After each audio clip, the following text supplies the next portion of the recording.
चिड़िया रानी की कहानी। एक सुंदर और हरे भरे जंगल में पक्षियों का एक विशाल राज्य था। इस राज्य की रानी थी चिड़िया रानी। वह एक छोटी सी सुनहरी रंग की चिड़िया थी, लेकिन उसकी बुद्धिमानी और न्यायप्रियता के कारण जंगल के सभी पक्षी उसकी बहुत इज्जत करते थे। वह अपने राज्य की रक्षा करती और सभी को प्रेम और समानता का पाठ पढ़ाती। चिड़िया रानी का राज्य विशाल था। वहाँ तोते, मैना, बुलबुल, कोयल, मोर, बाज, गौरैया, कबूतर और उल्लू जैसे हजारों पक्षी रहते थे। यह जंगल फूलों, फलों और मीठे झरनों से भरा था।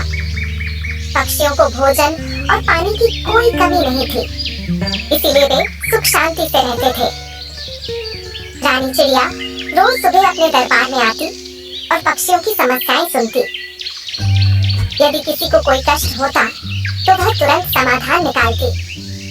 उसकी इस न्यायप्रियता के कारण पूरे जंगल में प्रेम और शांति बनी रहती थी।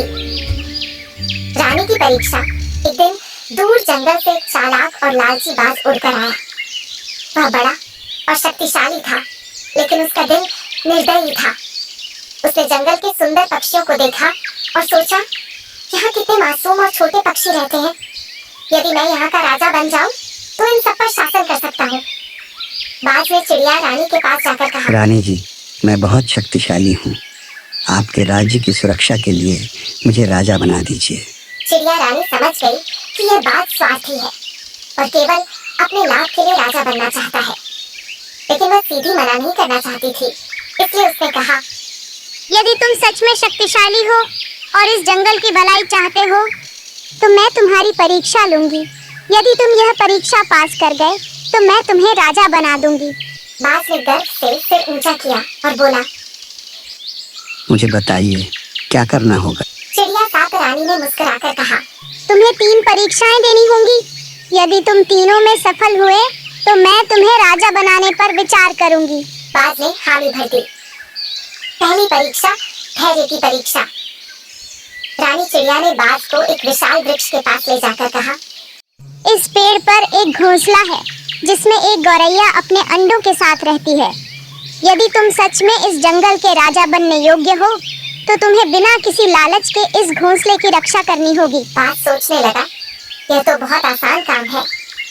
वह पेड़ की डाली पर बैठ गया, लेकिन जैसे ही उसे भूख लगी, उसने घोंसले की ओर देखा और सोचा, गौरैया के अंडे कितने स्वादिष्ट होंगे। लेकिन फिर उसे याद आया कि यह परीक्षा है। उसने खुद को रोका, लेकिन उसके मन में लगातार लालच उठता रहा। कुछ ही घंटों में बाज का धैर्य टूट गया। वह खुद को रोक नहीं पाया और झपट कर घोंसले की ओर बढ़ा। लेकिन तभी चिड़िया रानी उड़कर आई और बोली, तुम धैर्य की परीक्षा में असफल हो गए। जो अपने ही प्रजा के अंडों को खाना चाहता है, वह राजा नहीं बन सकता। बाज बहुत शर्मिंदा हुआ, लेकिन उसने हार नहीं मानी। दूसरी परीक्षा, बुद्धिमानी की परीक्षा। चिड़िया रानी ने उसे दूसरी परीक्षा दी। उसने बाज को एक छोटे से तालाब के पास ले जाकर कहा, इस तालाब में बहुत सारी मछलियाँ रहती हैं, लेकिन इन मछलियों में से एक है जो सोने की है।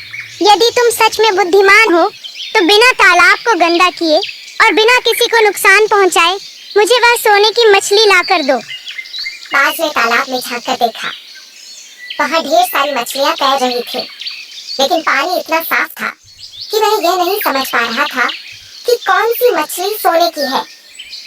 बाज ने सोचा, अगर मैं एक एक करके सारी मछलियाँ पकड़ लूं, तो सोने की मछली जरूर मिल जाएगी। ये सोचकर वह झपट कर तालाब में उतरा और अपने बड़े पंजों से मछलियाँ पकड़ने लगा। लेकिन इससे तालाब का पानी गंदा हो गया। मछलियाँ इधर उधर भागने लगी और बाज को कोई भी मछली हाथ नहीं लगी। चिड़िया रानी ने सिर हिलाया और कहा, बुद्धिमान वही होता है जो धैर्य और समझदारी से काम करे। तुमने तालाब को गंदा कर दिया और मछलियों को डराकर भगा दिया। तुम इस परीक्षा में भी असफल हो गए। बाज को अब समझ आने लगा था कि ताकतवर होने से ही कोई राजा नहीं बन जाता, बल्कि राजा को धैर्य और बुद्धि भी रखनी पड़ती है। तीसरी परीक्षा, दयालुता की परीक्षा। अब चिड़िया रानी ने बाज को आखिरी परीक्षा दी। उसने कहा, यदि तुम इस जंगल के राजा बनना चाहते हो तो तुम्हें यह साबित करना होगा कि तुम्हारे दिल में दया है। रानी चिड़िया ने उसे एक घायल कबूतर दिखाया जो जंगल में पड़ा कराह रहा था। इस कबूतर की मदद करो और मैं देखूंगी कि तुम कितने दयालु हो, रानी ने कहा। बाज ने कबूतर को देखा। वह बहुत कमजोर था और उड़ने की हालत में नहीं था। बाज के मन में फिर से लालच आ गया। उसने सोचा, मुझे इस कबूतर को बचाने की क्या जरूरत, इसे खा लेता हूँ। लेकिन तभी उसने चिड़िया रानी की आंखों में छलकती समझदारी को देखा। उसने खुद से पूछा, क्या मैं सच में राजा बनने लायक हूँ? यदि मैं राजा बनूं, तो क्या मुझे अपनी प्रजा की रक्षा नहीं करनी चाहिए? बाज का दिल पिघल गया। उसने कबूतर को अपनी चोंच से धीरे से उठाया और उसे पास के जलाशय तक ले गया। उसने अपने पंखों से हवा करके कबूतर को राहत दी और कुछ देर बाद कबूतर धीरे धीरे उड़ने लगा। चिड़िया रानी मुस्कुराई और बोली, अब तुमने सही मायने में राजा बनने की पहली सीख ली है, दयालुता। बाज को अपनी गलतियां समझ में आ गईं।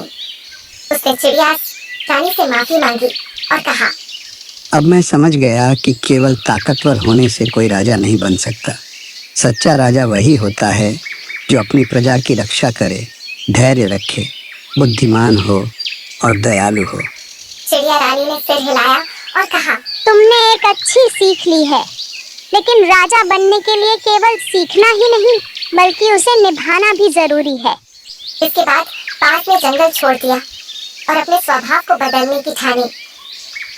इस प्रकार चिड़िया रानी के न्यायपूर्ण शासन में जंगल के सभी पक्षी फिर से सुख शांति से रहने लगे। वह सदा अपनी बुद्धिमानी और दयालुता से जंगल की रक्षा करती रही। शिक्षा, सच्चा राजा वह नहीं होता जो सबसे ताकतवर हो, बल्कि वह होता है जो धैर्य, बुद्धि और दया से अपनी प्रजा की रक्षा करे। लालच और अहंकार से केवल नुकसान होता है। सच्चा ज्ञान वही है जो हमारे व्यवहार में झलके।